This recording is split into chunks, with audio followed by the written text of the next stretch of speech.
चर्चा सुरू आहे। केंद्राचं पथक देखील आहे ते अवकाळी संदर्भात पाहणी करण्यासाठी आलेलं आहे।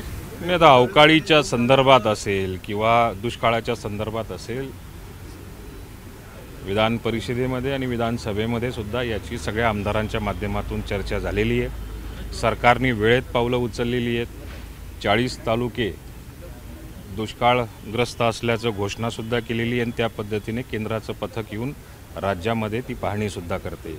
सदृश्य दुष्काळ परिस्थितीच्या बाबतीतही राज्य सरकारने निर्णय घेतलेला आहे। 1021 जवळपास मंडळं या ठिकाणी सदृश्य दुष्काळ परिस्थितीमध्ये त्याची घोषणासुद्धा झालेली आहे आणि येणाऱ्या पुढच्या आठवड्यात किंवा येणाऱ्या 8 दिवसामध्ये जी काही राज्यातली मंडळं सुटली असतील, जी नवीन मंडळं झालेली असतील, पण ते या सदृश्य दुष्काळच्या यादीमध्ये घोषणेमध्ये आलेली नसतील, त्या बाबतीमध्ये राज्य सरकार लवकरात लवकर निर्णय घेणार आहे आणि याच्या बाबतीमध्ये शेतकऱ्याला दिलासा देण्याच्या दृष्टिकोनातून मुख्यमंत्री महोदय शुक्रवारी आपलं निवेदन करणार आहेत। सर, दुसरा एक प्रश्न महत्त्वाचा, जुन्या पेन्शनच्या मागणीवरती सरकारी कर्मचारी आज संपावर जात आहेत। आज वाटतं सरकारकडून निवेदन दिलं जाईल आणि या बाबतीमध्ये माननीय मुख्यमंत्री किंवा राज्याचे उपमुख्यमंत्रीच बोलतील आणि मला असं वाटतं की हे सरकार जे की जसं शेतकऱ्याच्या पाठीमागे तर कर्मचाऱ्यांच्याही पाठीमागे सातत्याने उभं राहताना आपल्याला दिसतंय।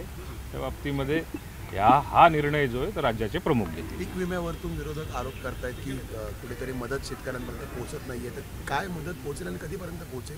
बघा, अग्रिम रक्कम जी आहे पीक विम्याची ती शेतकऱ्यापर्यंत बऱ्यापैकी मोठ्या प्रमाणावरती पोहोचून दाखवलेली आहे।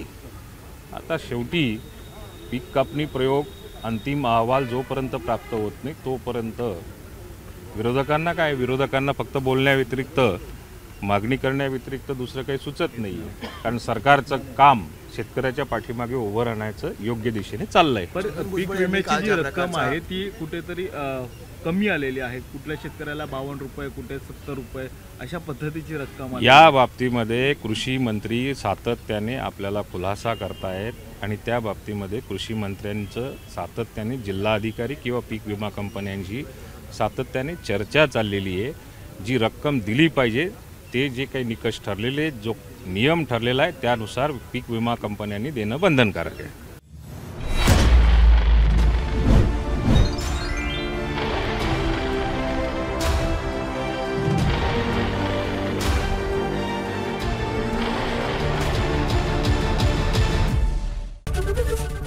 एबीपी माझा, उघडा डोळे बघा नीट।